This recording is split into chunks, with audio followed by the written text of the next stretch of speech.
Hi hello friends అందరికీ నమస్కారం. ఈరోజు ఈ వీడియోలో తెలంగాణ రాష్ట్ర వ్యాప్తంగా ఉన్న మహిళలందరికీ తెలంగాణ ప్రభుత్వం తీసుకొచ్చిన మరో కీలకమైన శుభవార్త గురించి మాట్లాడుకుందాం.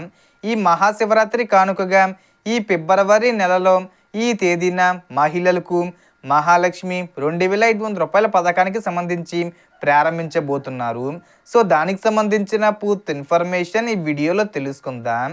వీడియోని ఎక్కడ కూడా స్కిప్ చేయకండి ఫ్రెండ్స్, అండ్ కూడా చూడండి. వీడియో స్టార్ట్ చేసే ముందు మీకు ఒక small request friends, TG government నుంచి పథకాలకు సంబంధించి ఏ చిన్న అప్డేట్ వచ్చినా మీరు మిస్ కాకుండా ఉండాలంటే వెంటనే మన ఛానల్ని సబ్స్క్రైబ్ చేసుకోండి. అండ్ సబ్స్క్రైబ్ చేసుకున్న వాళ్ళందరూ కూడా సబ్స్క్రైబ్ బటన్ పక్కన ఉన్న గంట సింబల్లో ఆల్ అని పెట్టుకోవడం మర్చిపోకండి ఫ్రెండ్స్. ఇలా పెట్టుకోవడం వల్ల నేను పెట్టే ప్రతి ఒక్క వీడియో మీరు నోటిఫికేషన్ రూపంలో పొందగలరు. అండ్ వీడియో మీ నచ్చితే లైక్ చేయండి ఫ్రెండ్స్. సో ఏమాత్రం లేట్ చేయకుండా వీడియోకి వెళ్ళిపోద్దాం. సో మహిళలు ఎంతో కాలంగా ఎదురు చూస్తున్న మహాలక్ష్మి గ్యారంటీ పథకంలో భాగమైన ప్రతి నెల 2500 రూపాయలు ఆర్థిక సహాయం పథకం గురించి సీఎం రేవంత్ రెడ్డి గారు ఇటీవలే జరగబోయే క్యాబినెట్ మీటింగ్లో కీలక నిర్ణయం తీసుకున్నట్లు సమాచారం. మున్సిపల్ ఎన్నికల కోడ్ ఉన్నప్పటికీ ఈ పథకానికి సంబంధించిన పూర్తి విధి విధానాలు, అర్హతలు, అనర్హతలు, దరఖాస్తుల ప్రక్రియ ఎప్పటి నుంచి ప్రారంభమవుతుందో ప్రభుత్వం అధికారికంగా ప్రకటించబోతుంది.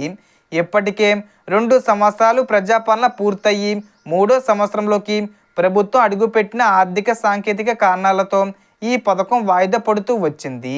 అయితే ఇటీవలే సీఎం గారు యుఎస్ పర్యటన ముగించుకొని తిరిగి వచ్చారు. ఫిబ్రవరి నెలలో జరగబోయే క్యాబినెట్ మీటింగ్లో సంక్షేమ పథకాలపై, ముఖ్యంగా మహిళలకు ప్రతి నెల 2500 రూపాయలు అందించే ఈ పథకంపై తుది నిర్ణయం తీసుకునే అవకాశం ఉంది. ఈ మహాశివరాత్రి కానుకగా ఈ ఫిబ్రవరి 15వ తేదీ వచ్చేలోపు ఏదో ఒక తేదీన ఈ పథకానికి సంబంధించి ప్రారంభించే అవకాశం ఉంది. ఈ పథకం ద్వారా రాష్ట్ర వ్యాప్తంగా అర్హత ఉన్న మహిళలకు వారి అర్హత ఆధారంగా ప్రతి నెల 2500 రూపాయలు నేరుగా బ్యాంక్ ఖాతాల్లో జమ చేయనున్నారు. దరఖాస్తులు కూడా స్వీకరించే అవకాశం ఉంది.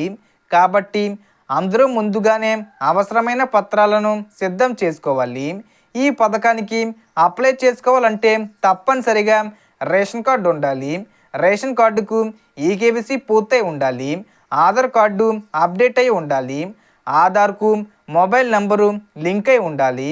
అలాగే వ్యక్తిగత బ్యాంక్ ఖాతా ఉండి అది ఆధార్తో ఎన్పిసిఐ లింక్ అయి ఉండాలి. ఈకేవీసీ లేకపోతే లేదా ఎన్పిసిఐ లింకు లేకపోతే ₹1 కూడా ఖాతాల్లో పడద్దు. కాబట్టి సమీప రేషన్ దుకాణంలో రేషన్ ఈకేవీసీ, ఆధార్ సెంటర్లో బయోమెట్రిక్ అప్డేటు తప్పనిసరిగా చేసుకోండి.